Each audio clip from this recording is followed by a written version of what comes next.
Bismillahirrahmanirrahim. Assalamualaikum warahmatullahi wabarakatuh. Izin sedikit memberikan panduan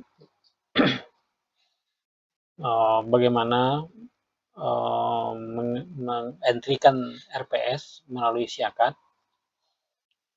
Silakan dosen masuk ke SIM akademik, kemudian melalui role dosen. Nah, kemudian pada menu perkuliahan, pada sub menu mata kuliah, itu akan muncul mata kuliah yang harus atau perlu segera diisikan RPS-nya sebelum memulai perkuliahan semester genap. Nah, di sini kita contohkan misalnya Pak Nazirman selaku dosen di Fakultas Dakwah, beliau punya kewajiban untuk mengisikan RPS-nya, RPS mata kuliahnya, karena beliau ditunjuk sebagai pengembang RPS ya untuk mata kuliah praktek tablik dan desain pemberdayaan masyarakat. Langkah yang beliau lakukan adalah yang pertama silakan diklik aksi kolom detail. Nah, di sini pada data mata kuliahnya beliau sudah di-set oleh admin Siakat Fakultas. Beliau sebagai dosen pengembang RPS untuk mata kuliah praktek tablik ya, pada prodi pengembangan masyarakat Islam. Sebagai koordinator rumpun mata kuliahnya adalah itu Pak Wakil Kohat. Nah, dosen beliau kedua-duanya salah satu punya kewajiban untuk mengentrikan RPS-nya ke dalam Siakat. Nah, tujuannya adalah kalau RPS-nya sudah di-uploadkan, akan tercipta satu standarisasi proses pembelajaran untuk mata kuliah praktek tablik ya. Jadi dia standarnya sama. Untuk seluruh prodi dia akan sama. Sehingga mahasiswa juga akan sama mendapatkan materinya. Jadi ini sebetulnya ini penting ya RPS ini, tapi sulit kita temukan dokumennya pada saat itu dibutuhkan. Nah, Siakat dalam ini memberikan bantuan dalam hal untuk mendokumentasikan RPS itu sekaligus menjadikan proses pembelajaran itu terstandarisasi. Nah, silakan dosen masuk ke kolom CPL dan CPMK. Nah, di situ silakan dosen melakukan edit ya. Nah, langkah pertama beliau mengisikan CPL Prodi, nah, capaian pembelajaran lulusan Prodi. Nah, di situ ada poin-poinnya. Dari mata kuliah ini tuh ada 4 yang diharapkan ya.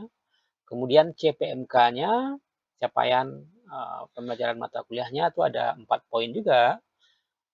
Dari mana dapatnya itu berdasarkan yang beliau tulis ya dari RPS ya naskahnya. Di sini kalau kita lihat ini CPL-nya ada 4 poin gitu ya, kemudian CPMK juga ada 4 poin gitu. Nah, kemudian silakan disimpan ya. Yes ya. Kemudian juga daftar CPMK-nya silakan diisikan juga kalau mau sebetulnya ini mau diisi gitu ya CPMK-nya. Ini ada sub CPMK-nya sampai 14 ya, atau 16 ya. 16 silakan dientrikan di sini dengan masing-masing kode sesuai dengan yang tertulis misalnya CPMK 15 gitu ya. Deskripsinya. Nah, silakan disimpan. Kemudian RPS. Nah, RPS ini silakan diisikan, diedit ya. Kemudian di sini ditulis deskripsi singkat mata kuliah. Nah, seperti yang dijabarkan di sini. Nah, di copy paste saja. Kemudian bahan kajian pembelajaran ya. Nah, bahan pembelajarannya sekarang di copy paste, kemudian ini deskripsi singkat bahasa Inggris ini boleh diabaikan. Kemudian pustaka utama ya.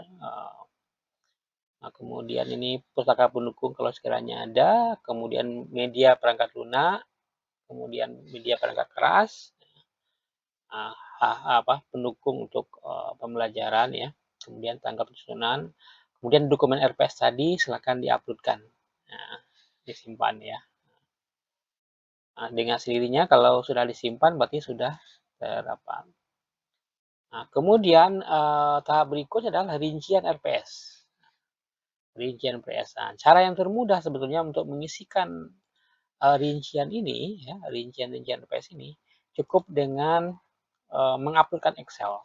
Nah, ini kalau kita lihat ya, kita klik ini, silakan di-download template-nya.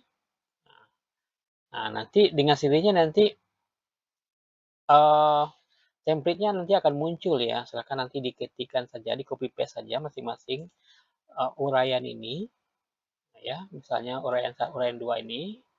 Nah, silakan di copy paste saja ke sini. Nah, kemudian nanti kolom indikator penilaian ya, sampai nanti metode pembelajaran luring, metode laring gitu.